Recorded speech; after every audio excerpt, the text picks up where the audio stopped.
گلگت بلتستان کے ضلع خضر میں گلیشیئر پھٹنے سے دریائے خضر بند ہو گیا۔ وادی میں متعدد دیہات ڈوب چکے ہیں جبکہ سینکڑوں افراد بے گھر ہو گئے۔ مقامی انتظامیہ اور سرکاری ادارے زمینی راستوں کی بندش کے باعث ہیلی کاپٹر کے ذریعے ریسکیو آپریشن میں مصروف ہیں۔ NDMA نے حادثاتی جھیل پھٹنے کی صورت میں خوفناک تباہی کا خدشہ ظاہر کیا ہے۔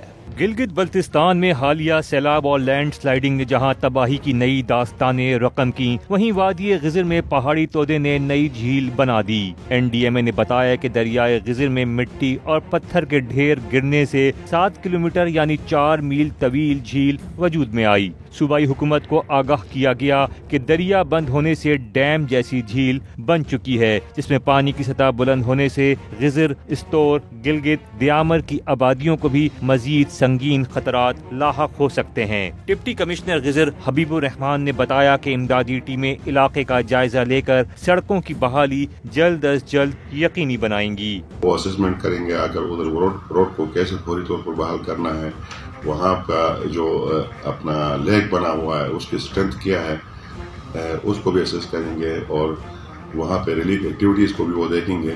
تو ابھی وہ کمیٹی گھنٹے میں وہ بھی پہنچ رہی ہے، تو انشاءاللہ سارے معاملات جو ہے انڈر کنٹرول ہیں۔ خضر کے مکینوں کو خیمہ بستی میں منتقل کر دیا گیا۔ وزیر اعلیٰ گلگت بلتستان گلبر خان نے متاثرہ علاقے کا دورہ کر کے متاثرین سے ملاقاتیں کی اور امدادی کارروائیوں کا جائزہ لیا۔ وزیر اعلیٰ گلگت بلتستان نے گلیشیئر پھٹنے کی پیشگی اطلاع دینے والے چرواہے وصیت خان کو انعام دینے کا بھی اعلان کیا۔